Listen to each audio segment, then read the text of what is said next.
By now, everybody is aware of Trump's pro-crypto stance, of all of his pro-crypto appointees, of all of the legislation and regulation that's seemingly going in favor of the crypto industry. But this could be in direct conflict with tariffs and trade wars, pressure on the economy that could cause risk assets like crypto to drop. So will Trump destroy crypto or trigger a massive bull run? Discussing this and much more today with the Macro Monday legends, Mike McGlone, Dave Weisberger, and James Lavish. Let's go. Let's go.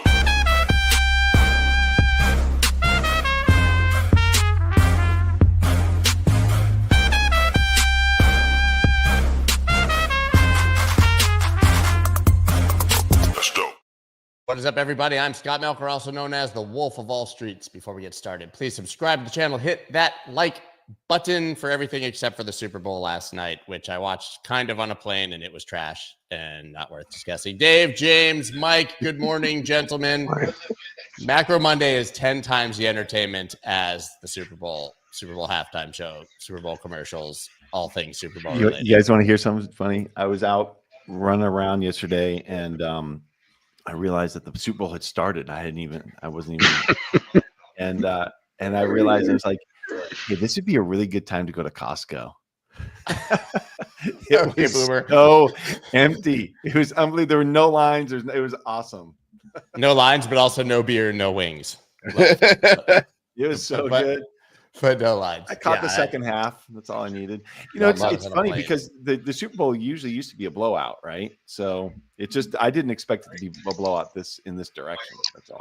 Yeah, I don't think many people did. So let's start from the beginning as usual. Mike, what you got in the Monday meeting today?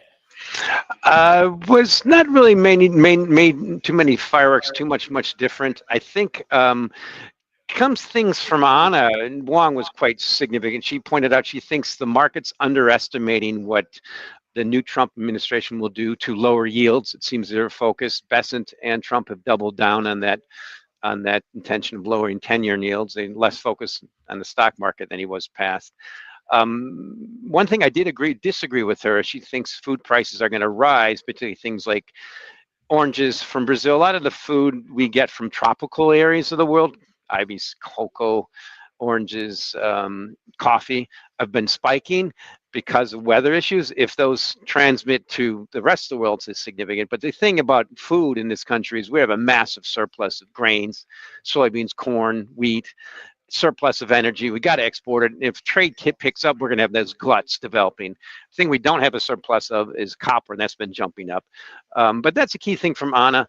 Ira Jersey, our key thing, he thinks the 10-year note yield could drop to 4.2%, particularly if the CPI is not too bad. But overall, and Gina pointed out, earnings have been much better than expected, doing well. But the key things that she's worried about is there's too high expectations embedded in stock market prices, and the key weak spot she's pointing out is margins are deteriorating and price reactions are worsening as we hit these earnings focus. So that's the key thing from the Bloomberg meeting. And I think the most striking thing was what Anna said, that don't underestimate the desire of a Trump administration to get 10-year note yields lower, which, has been one of my calls, and I haven't been right yet. That's interesting. That's interesting, Mike. And Scott, can you pull up the screen that I just shared? So on the Bloomberg interest rate probability, it looks like we got to go all the way out to September to get a full rate cut baked into Fed fund futures. So that's interesting that she's saying that, because you can see down here what the expectations of the terminal rate are, which is about 3.9% in 26. These are kind of outliers to me out in 27, but this is what kind of looks like people are thinking it's going to be about.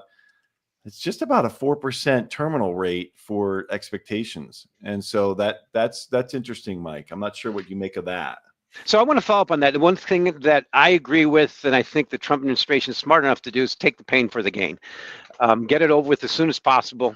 They know one of the best ways to get yields to go down is just a little bit of a backup in the stock market. Now, Anna didn't say that specifically, but she mentioned specifically Doge. Now, what we're seeing from Doge is I've been very impressed with stuff that I would think is when you start out at a company, you see they're melting cash or just spending too much cash. What they're doing is very impressive. Cut off everything first, and and let people beg for their money back. Let them figure it out later. So that's been impressive. But overall, it's what I've been looking for is that trade, the pain trade. Just maybe get back to a 200-day moving average in S&P 500. It's been since 2023 we've seen that. That's just the initial trade. It's the macro that matters, but that's what she thinks. I think they're going to focus on is get over the pain for the gain towards you get to the end of the term. Yeah, because then you can kind of blame it on the last administration, right? Yeah. So, but here's another key point is that here's your 30-year mortgage. It's still up here at 7%, 6.93%. So I don't know where this settles in, but if the 10-year settles in at 4%, I mean these are staying at 6%. Right. Well, that's my point. What keeps the 10-year note at 4%? What keeps the Fed from easing is a strong stock market. The number one factor, we need unemployment to go up a little bit. Maybe we're doing a lot of government layoffs. And it's also this negative sentiment for that. But to me, the number one factor for that little chart, for that yield to go down, is the stock market having a little bit of normalization. Stuff that used to happen, 10% corrections.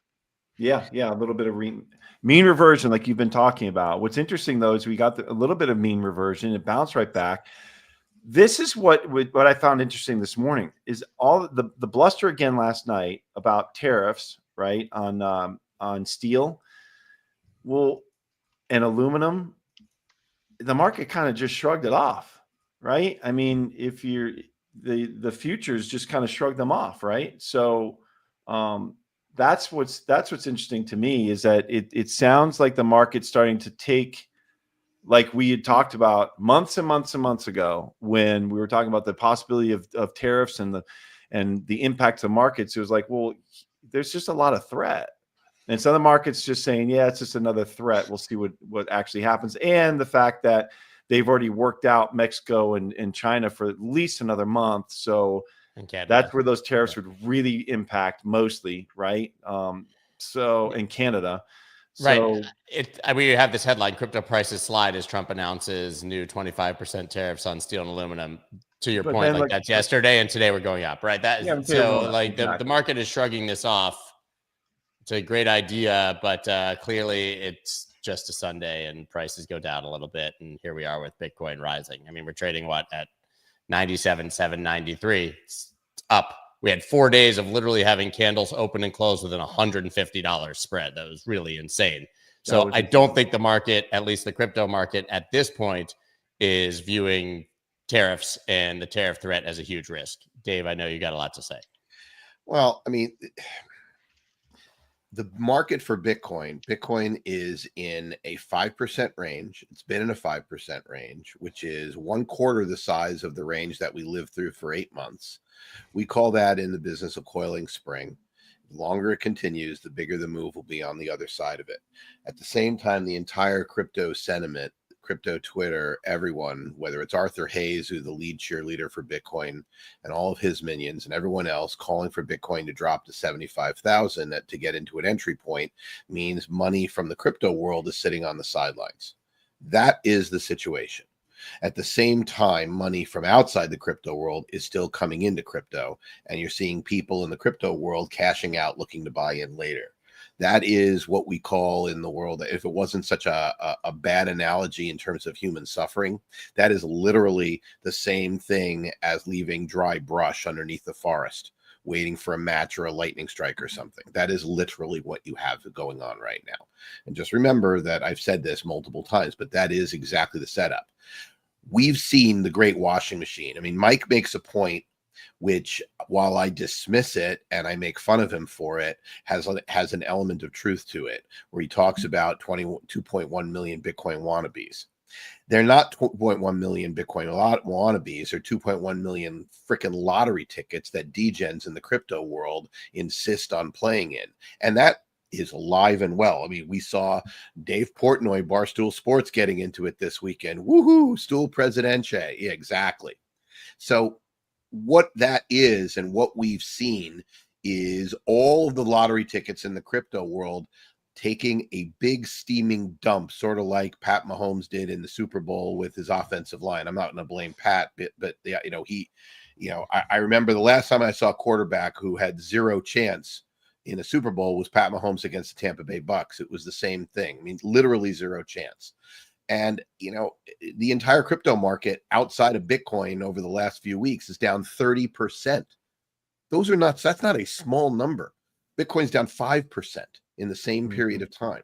So what are we actually seeing there? What we're seeing, that great sucking sound, is money being lost in the cryptoverse, in the casino that we know is alive and well. We know there's still money on the sidelines. At the same time, institutions are happily accumulating Bitcoin. Well, this is the setup, that this is where we are. And so any kind of move matters. Yet we had one piece of news that I haven't seen a lot of people talking about, but it's a massive piece of news. Did anyone read Hester Peirce's 10 things? Yeah. I should share screen here because this is I can do it. Okay. I get it. We talked about it last week here. Yep. It is Out of really important. There are things in here. So determining security status, we know that matters. Effectively, what she's saying here, if you read the rest of it, is that it shouldn't matter. It's just who's going to do it. Understanding what is jurisdiction, not acting. So no more lawsuits until we know. Making it possible for coin and token offerings to happen in the United States, to allow certain things to be registered, to fix the broker-dealer path, to make sure custody can happen, to make sure staking and lending can happen, to open the floodgates to have exchange-traded products based on these products, to get rid of the stupidity in 70-year-old rules for clearing agencies and transfer agents that gum up the works. You can't have a conversation with a lawyer about these projects about crypto, at least 5 years ago or 4 years ago or 3 years ago, without pointing out, the rules on crypto, on clearing and transfer agents get in the way of that, because crypto doesn't need that, because it's peer-to-peer. She recognizes that. And then the last one, which nobody's focusing on, but maybe the most important one in the whole thing, cross-border sandbox. This is a global market, and it is why crypto will win. Every asset is going to go global. When Larry Fink, late to the party, 5 years after I said it, says everything's going tokenized, what does he mean? Well, he means it's more efficient, but he also means it's global and multi-currency.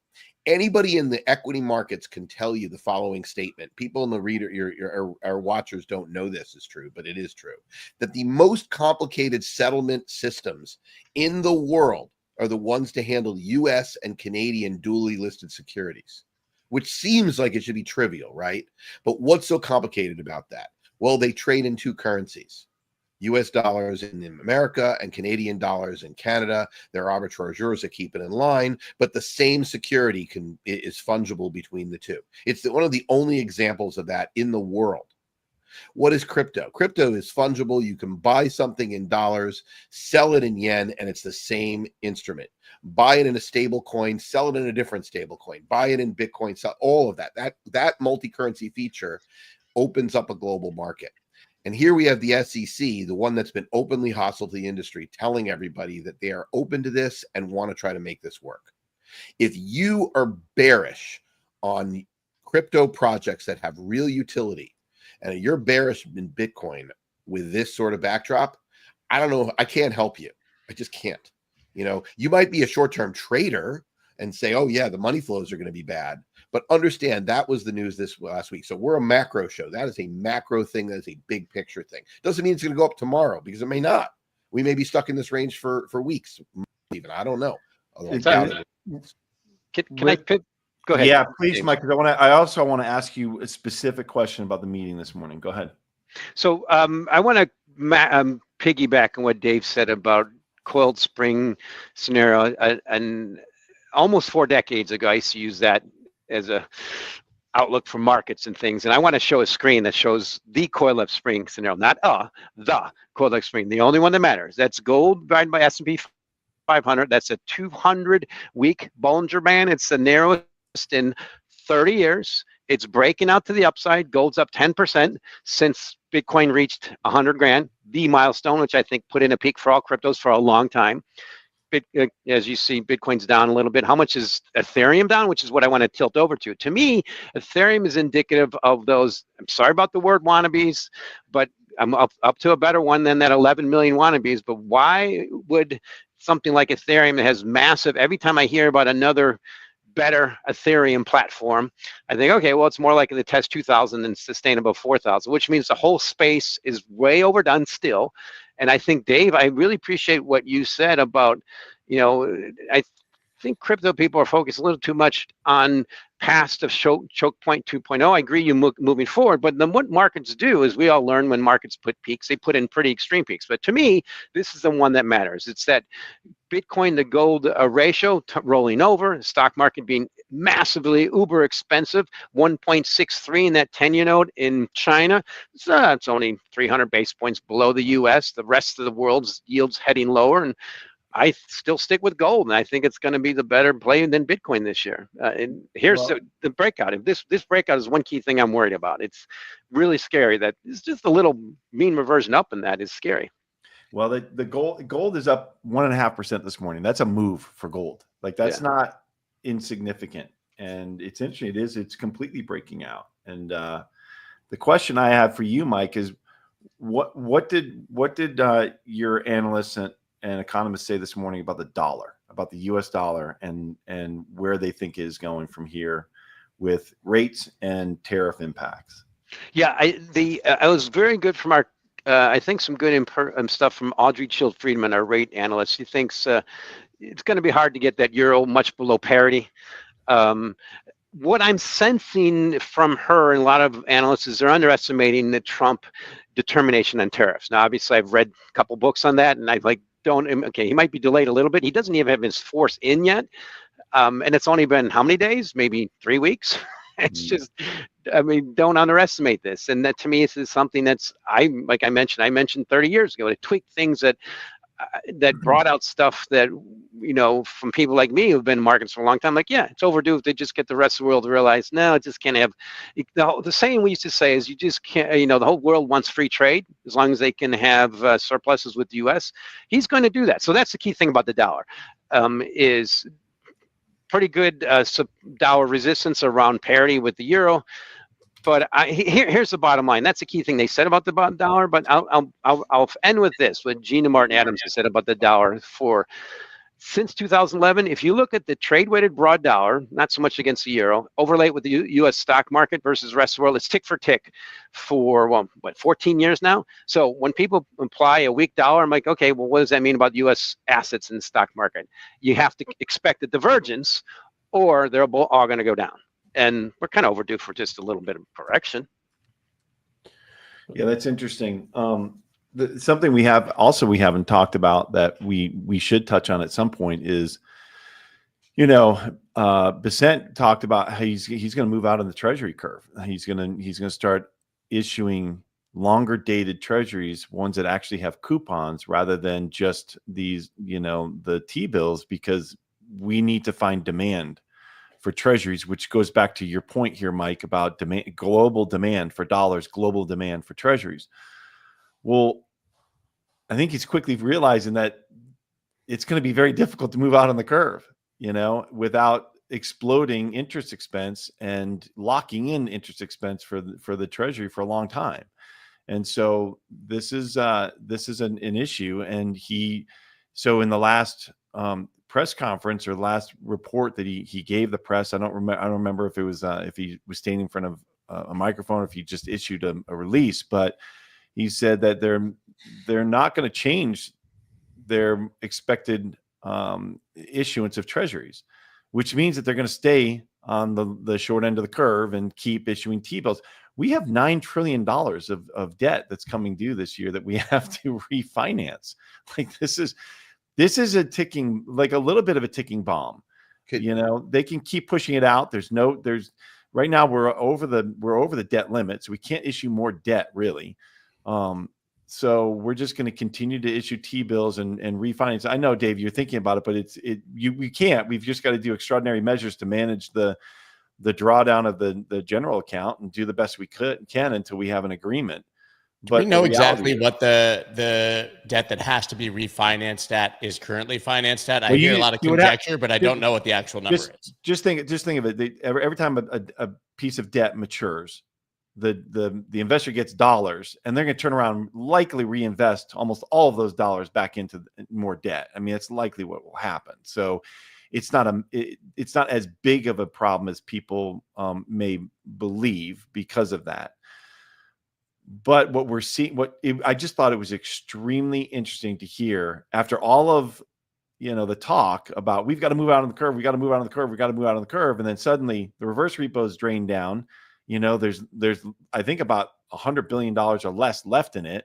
I didn't check this morning, and we're going to stay on the short end of the curve. So this is going to get interesting. Where's that money going to come from? And that goes back to Mike's point: is this going to come from the stock market, where people go into money markets? So James, could you expand on that? There have been a lot of people talking about the reverse repo, and you're the first person that I know that's actually talked about that extensively. So a lot of people are talking about reverse repo being drained, and therefore there has to be some new place to get liquidity, or the gears of finance could seize up. I think that a lot of us would like to hear, once the reverse repo is drained, and for all intents and purposes it is, what do they do next? How would they refill it, or what is the risk? Well, you've got to draw down on the bank reserves. The bank reserves are, I believe they're about $3.2 trillion. Correct me if I'm wrong, Mike, but that's where I believe they are right now. And so you've got hundreds of billions of dollars you can still draw down there, but those are bank reserves. They need to buy treasuries. They're not going to be buying T-bills.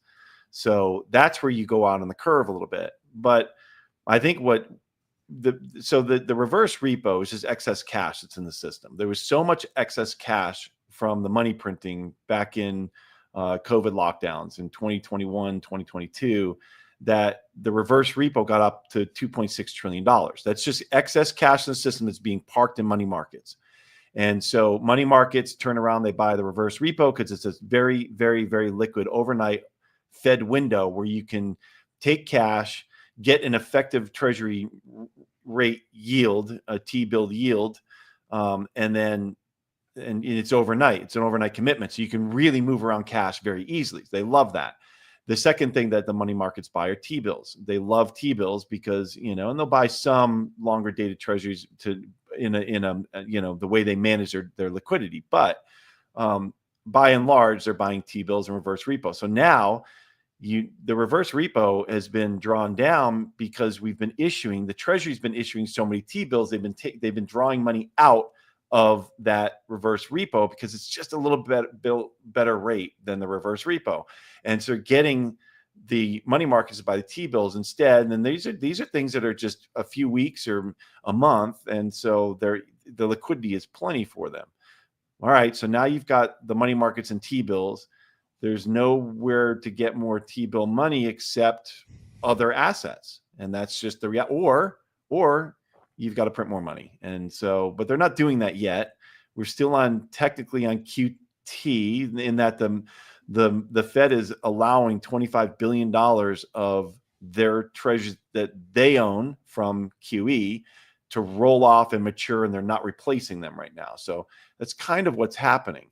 On the back end of the curve, the Treasury is doing something that their regular Treasury buybacks. It's buying off the run Treasuries just to create more liquidity. These are illiquid Treasuries that are in the market. So if you're a bank and you're sitting on these, and we've talked about this before, Mike, with the big run, that big dot trade matrix run, if they're not on the run, that means that they're illiquid.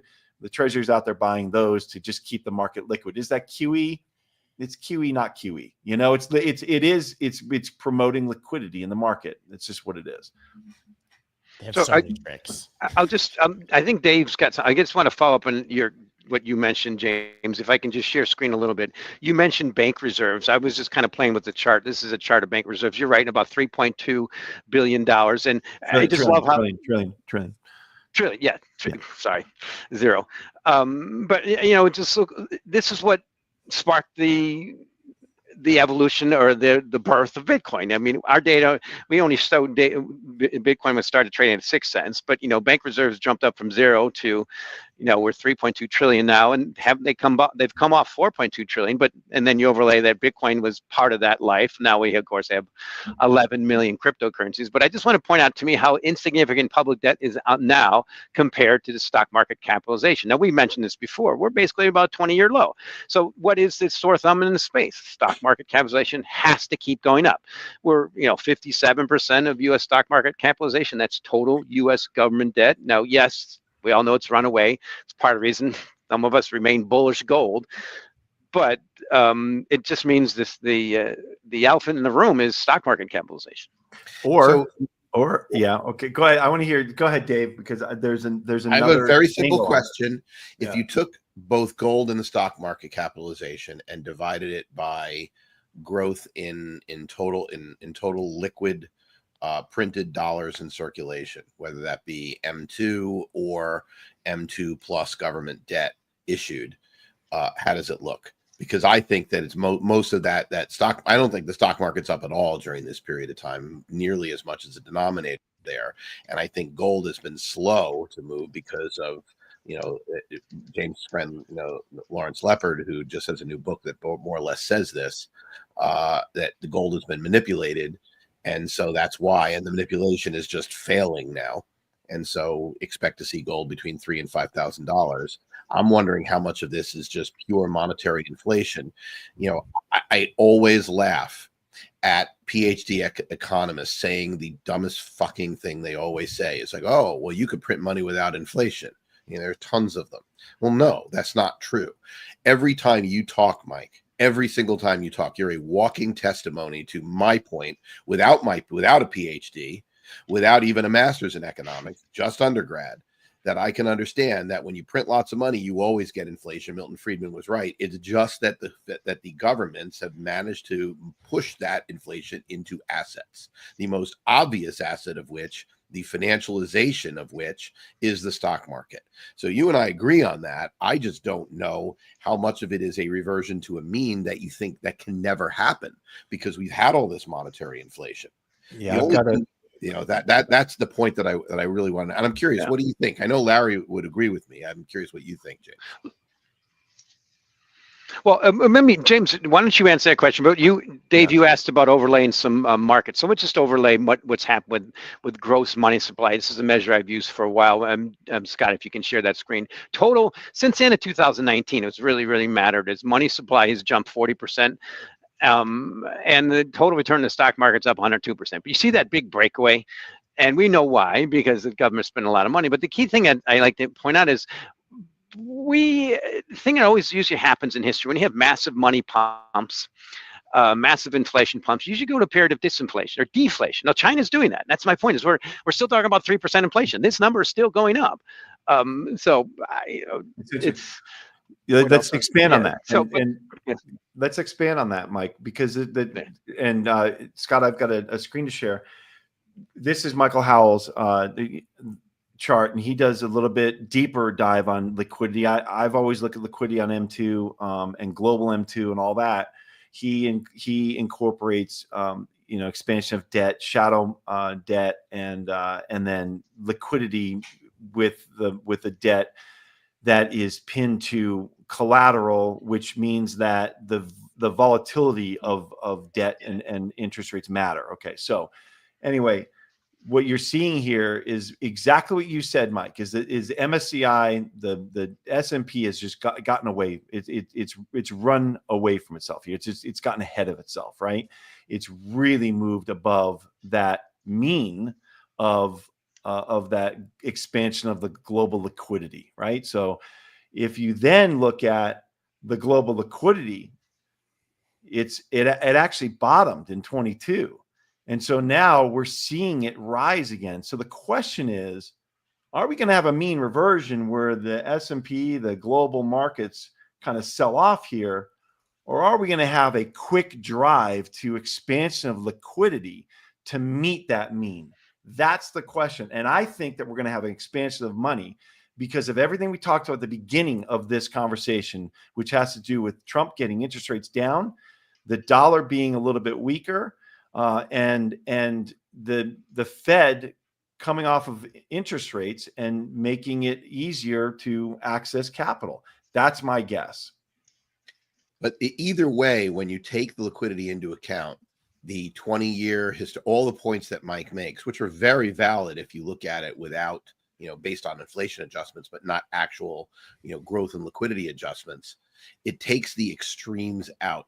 And a lot of the people who, who laugh at the perma bears that say that we're extended, yeah, it doesn't matter. They hang their hat on this. Now I'm in between the two. I am not a perma bull when it comes to the stock market. I mean, I think that a very narrowly focused, I think the 7 stocks, some huge percentage of the rally market is not healthy. I think when you look at the price, all the various fundamental metrics, they're all extended, and they're all extended for a very good reason. They're extended because people have been pushed to put things in. And Mike is right. And do not underestimate the point that he makes, which is without the wealth effect, what happens to the economy? Now, the leaders know this, and therefore they are going to continue to create that situation and keep kicking the can down the road. The problem is what's fraying at the edges, and why gold is I hate to say running. I actually think gold has been a beach ball that they've been holding under the water for a long time, and they're starting to lose their grip on it. I think that's more interesting. And I think a lot of that upward thrust is going to end up finding its way into Bitcoin. We're not talking about crypto now. Now we're talking about Bitcoin.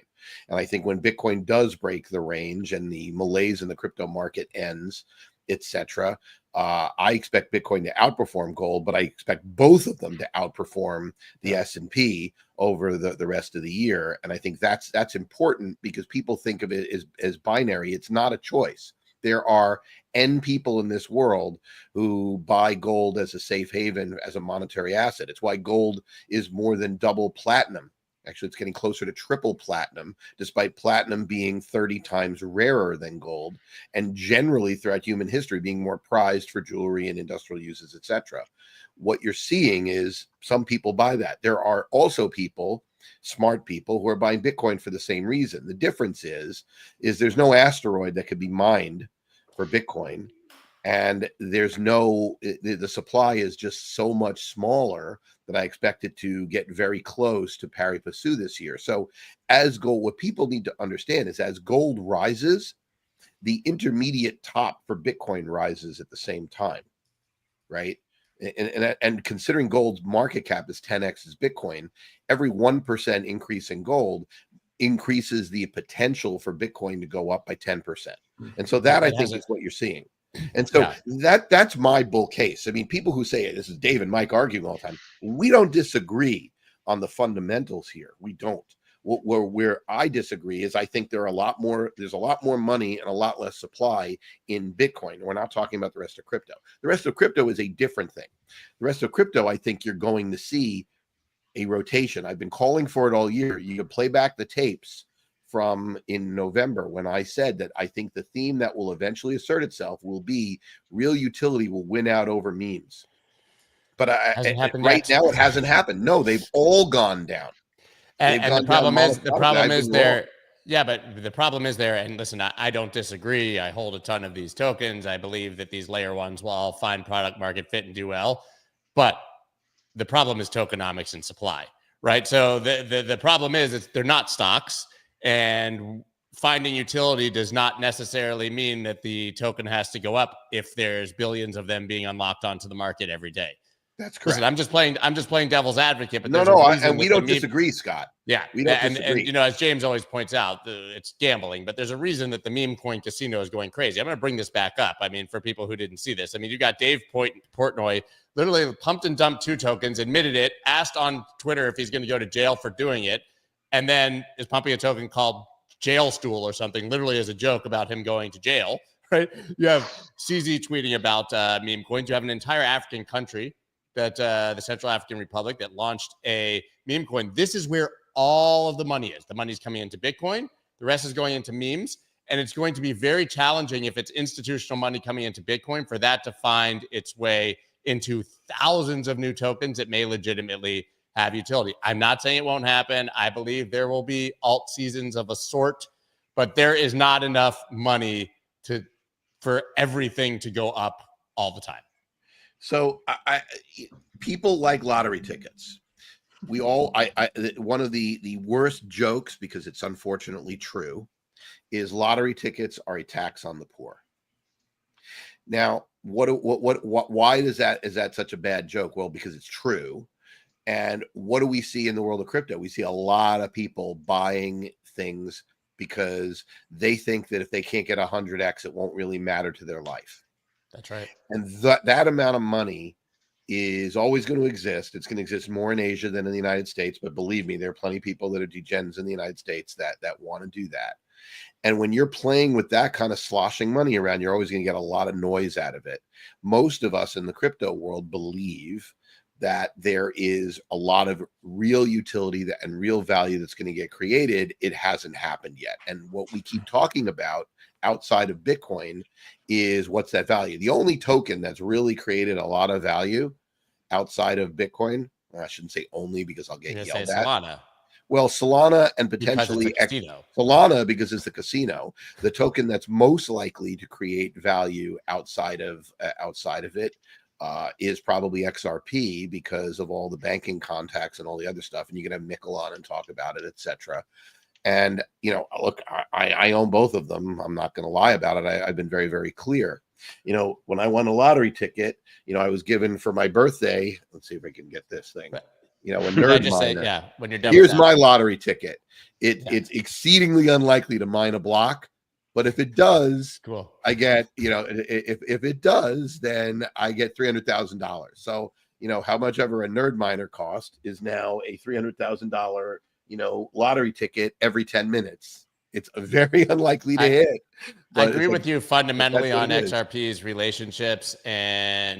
But what I've never understood, and this is not hate towards XRP, is that all that can happen without XRP token moving. This is a perfect example, actually, of what I was saying, which is that the value of the contacts and all of those things on any of these networks utility doesn't necessarily accrue to the actual token. It's well, yes and no. Ripple, the company, can do exceptionally well, and XRP could just languish or go sideways, right? Considering I could be wrong.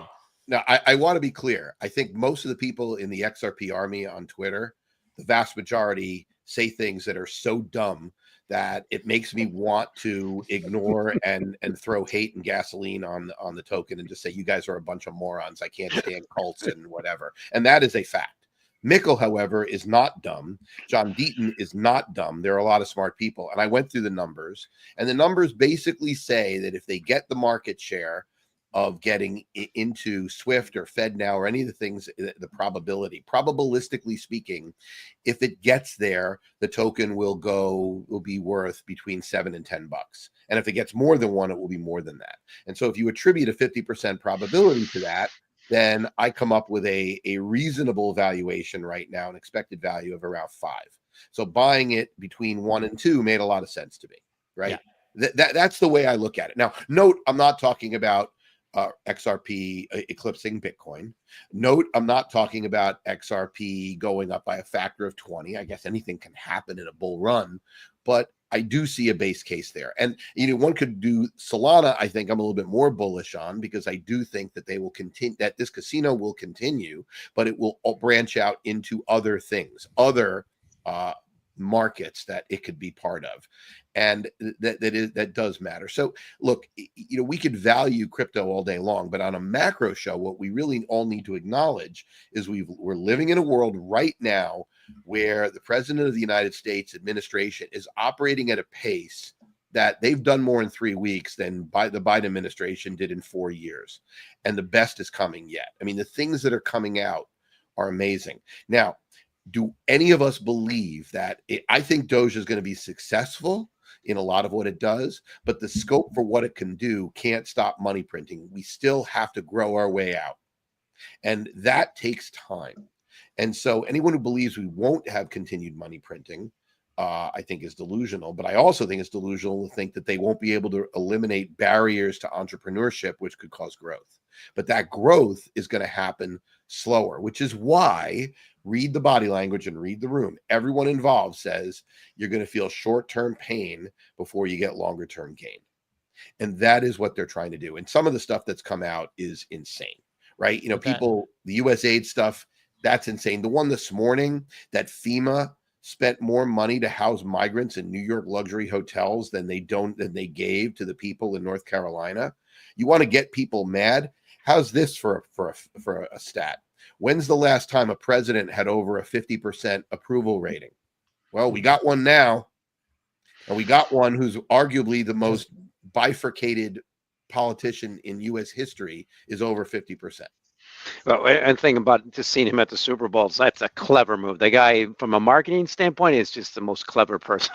he gets that. He's crushing it. So, I just have to bow in his general direction. But it's the key points about, you said, the more pain, the pain for the gain. We can't guarantee the gain, and that's the key thing I'm concerned about. Is just the next trade I'm looking for is that pain. I just look at the optionality of it. So I'll just go over to the macro a little bit. I'm a commodities guy. So this year so far, WTI crude oil's peaked around 80. Right now it's on 72. I don't think what stops it going from 40. And then the number one thing that needs to just stay stable is U.S. stock market has to stay up. Corn looks like it might have peaked. Natural gas looks like it might have peaked. And we got a lot of these positions got all along. The only one that's commodity, major one that's been going up is copper. It's actually beating corn, but that's because of tariffs. And that's U.S. copper. Copper and LME is at a 30-year low versus CME copper. So from a commodity standpoint, we're getting this little bounce. People are excited about it. And then I look over in China and I'm like, okay, what's going to make things better there versus what's happened in Japan and the Soviet Union 30 years ago? It's all tilting that way. It's just what stops that. That's why there's increasing dependence on the U.S. stock market. Sorry, I want to make a point. You just literally made my point for me.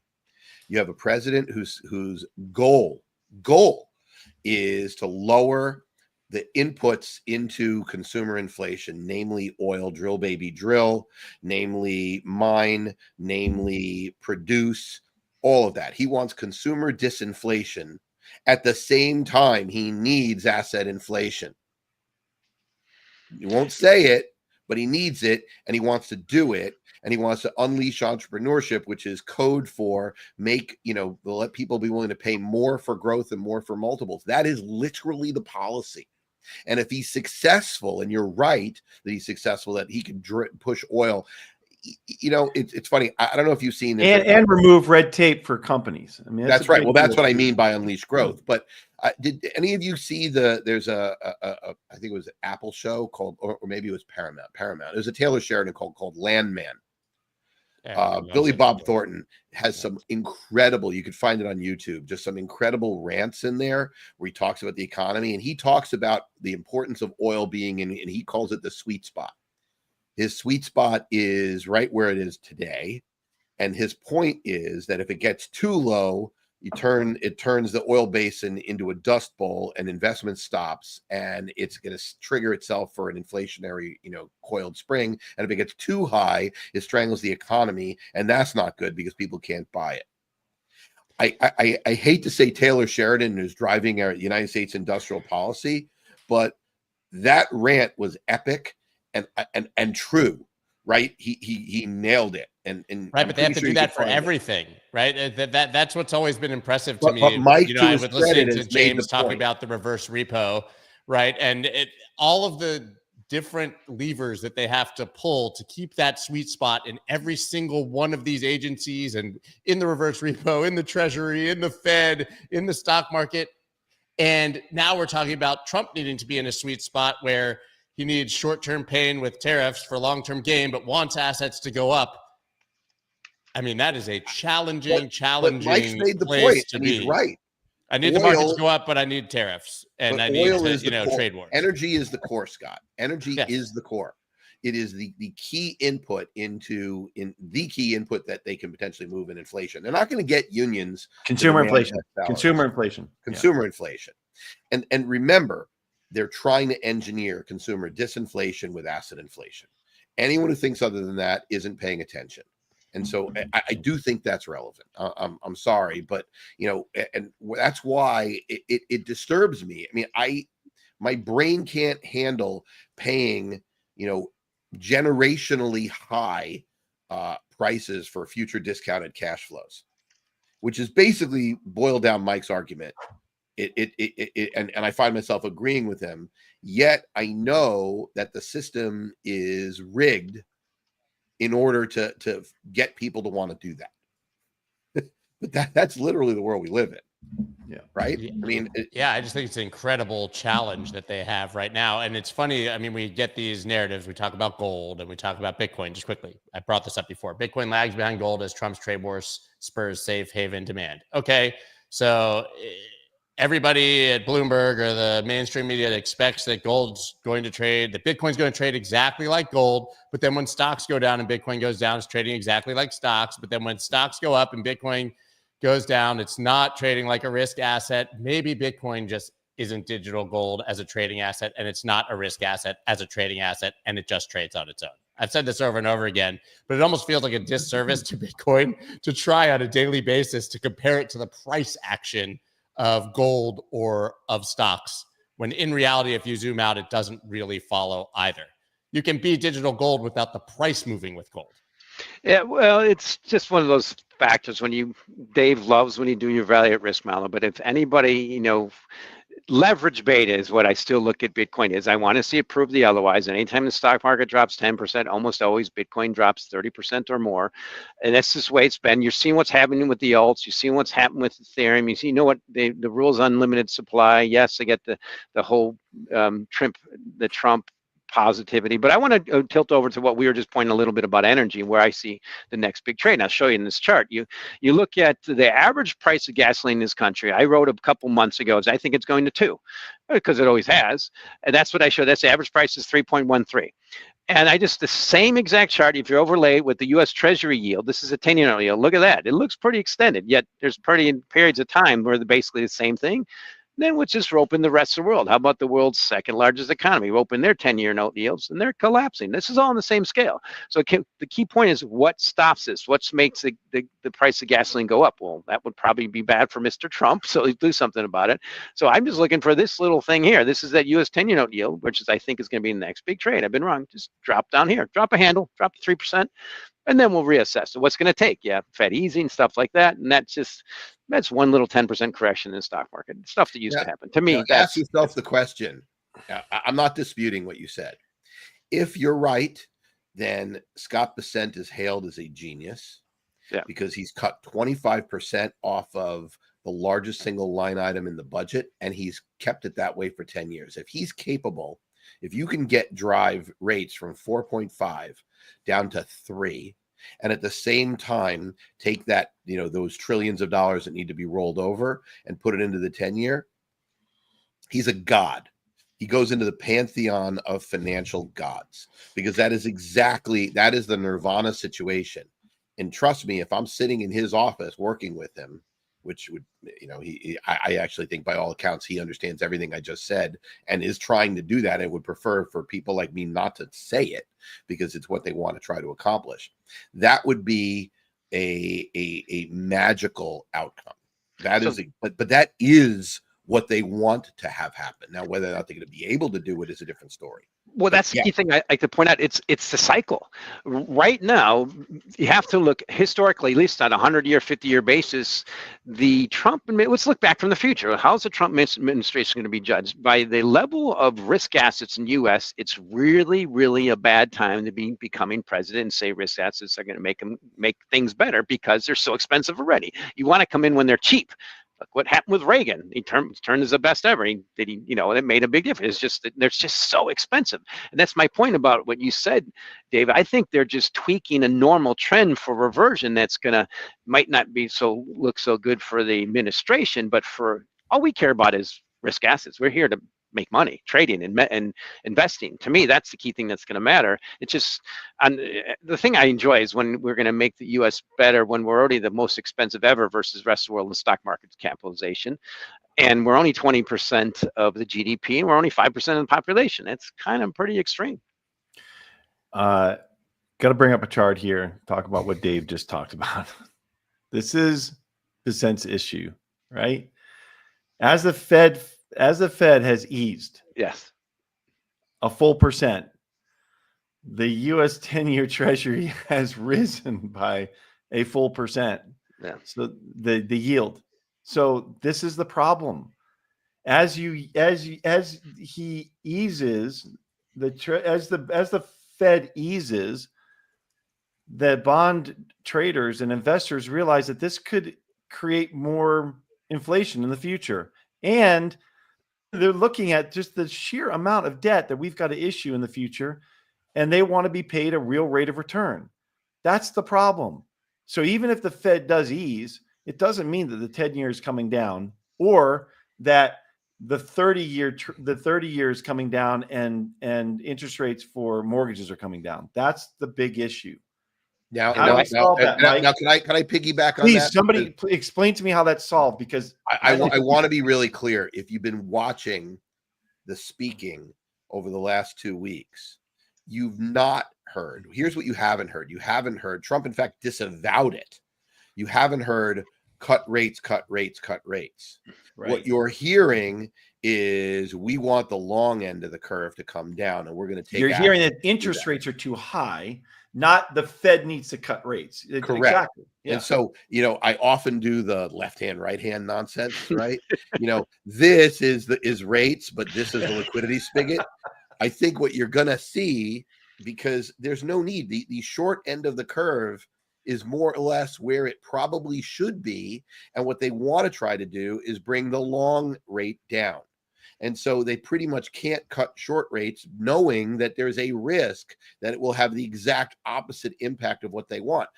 The government doesn't care about, overnight lending from companies' perspective. What they care about is the fact that people can't refi their houses and take money out of houses, which is all dependent upon the 10-year, not on the overnight rate. And that they have to refinance all this debt at higher rates. Right. They care about that. So you're going to see what I think is highly likely. My scenario is the Fed will do less publicized QE of sorts in order to work on the long end, at the same time that they hold interest rates where they are, claiming that we're in a neutral. You're going to start seeing the language saying, well, we think interest rates are in a neutral, not accommodative stance. You're going to see they're going to jawbone it that way, and then they're going to start working on the long end of the curve, and at the same time hope that they can get enough public wins from Doge to get people believing the U.S. is going to be able to fix their problem, which, by the way, they're likely to get, and people might actually not do the math to see that it doesn't really matter if they can't hit the long end down. But that's the policy. It's like the old example, the old expression, we've all said it. I mean, Mike used to have hair before the first time he heard it, which was, don't fight the Fed. Well, what the Fed is trying to engineer is more financialization, less overnight accommodation, but really financing the deficit and financing the long end of the curve, which is what really matters. I think that's what you're going to see, because the market is fighting the Fed. Like they're fading and fighting the Fed right now. The Fed has been, but that's where I think we rope this all in. Let's wrap this up with one key thing. Besant's not an economist; he's a trader, and he gets it much better. Powell's a lawyer. Nothing, and it's one thing I've always exactly. Yeah, exactly. So he's a trader. He knows as a trader, ex-trader, treasury trader. That's why I started in business. The number one factor now, and things we discussed a year ago is, if they ease, what's that going to do for risk assets? It did. And now what did it do for inflation? It's sticky. And now what's the Fed doing? They're stuck. And so on a one-year basis, gold's up 44%. The S&P 500 total returns 21%. I think Bassett gets it. If we can just have that, doesn't have to go down, just kind of reduce that wealth effect, bond yields are going to collapse because they already have in the rest of the world. And he knows the trade's completely in his favor. It's just how do you tweak it without too much pain? And that's why I look at it every day. I think TLT is just a very nice, positive returning put on the S&P 500 now. And yeah, I've been early, I've been wrong, but I was in 2006 and I was in 1999. But there is a scenario, Mike, where you're half right. The scenario where you're half right is that they get long rates down and there's a rotation in the stock market towards companies that have to finance themselves on the long end and pulling a lot of the exuberance out of the absolute high flyers, where the market languishes but doesn't rip up and doesn't collapse. while rates come down, and that You're would be saying rates viewed can as come down, but bonds cannot perform well. right. So the trade that I'm talking about is, the a world where the Russell outperforms the Nasdaq, right? Or outperforms the high flyers, or the Nasdaq rebalances because new high flyers emerged because of regulatory changes that allow them to emerge. This is to say this is steering an aircraft carrier is underestimating. And this is a incredibly complex thing, trying to manage economies, and governments aren't particularly good at managing economies. Managing markets a little bit easier because you can kind of kick people in the right direction. And this government understands that they can't manage the economy. They want to unleash it, but they absolutely understand what market outcomes will be good for them versus bad, particularly in 2026. 2025, with all due respect, they don't give a crap. They claim they do, but they don't really care about market returns in 2025. They care a lot about what's happening in markets and what people's perception is in 2026, because that's when the midterms happen. I mean, this is the only time that they can allow the market to dip in the entire presidency. Right. So, right now. There's no market put on things, but markets do cause pain. Markets like to humble people. Why? Because markets are trying to discount what will happen in the future. And so it's like, I always come back to the Princess Bride, right? You really can't choose the glass. The market is saying, well, yeah, we know that they don't care about 2025, but they do about 2026, but I'm investing for 2026. So what do you do? I mean, that's the sort of crap that we have. But the key point here that Mike and I, where we agree, is they really want TLT. They really want the long end to come down. And markets are looking at that saying, okay, maybe they're going to succeed. And if they succeed, what does that mean? And I think that's a really important question for investors as you try to understand your portfolios. So the key question for that, Dave, is what if they don't succeed? That's my point, is there's no option. If they don't succeed, then I think overvalued assets are going to be problematic. And I think you'll see that gold S&P ratio go. What I'm basically trying to tell you is your two trades are let's say they hedge each other. Sell Nvidia into the Russell. No. The two trades, the gold outperforming the S&P is far more likely if long rates don't drop. That's kind of my point. So I think those two trades together make an interesting portfolio because they sort of hedge each other. Yes, this is a scenario where both can do well. I'm not sure there is a scenario where they both do badly. So I would think part of that, I think gold accelerates the outperformance of the S&P when long rates drop. And so we have a great trade, because what's it going to take for long rates to drop? Got to reduce the wealth effect. Well, as we come to a conclusion, I just want to tell you what else has been a great trade, and that has been buying Bitcoin, right? And we have obviously Metaplanet here up 4,800% since buying Bitcoin. That's Japanese stock, effectively from a failed, I think he's a hotel company that decided to put Bitcoin on the balance sheet. You have Saylor once again buying. You have 22 states and counting now proposing strategic Bitcoin reserves. You have President Trump's World Liberty Financial itself creating a strategic token reserve, as you see them buying up everything but the kitchen sink. I think it's pretty clear, and maybe this tweet actually is the best summary of it from Matt Hogan. There's an absolutely massive disconnect between retail and professional sentiment in crypto right now.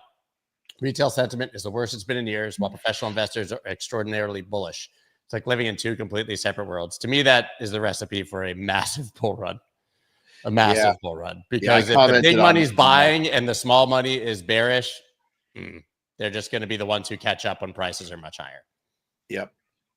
Yeah.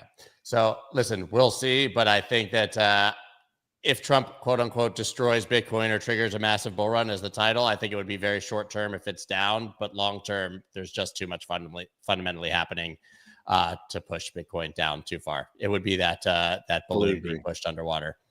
Fully agree. Yeah.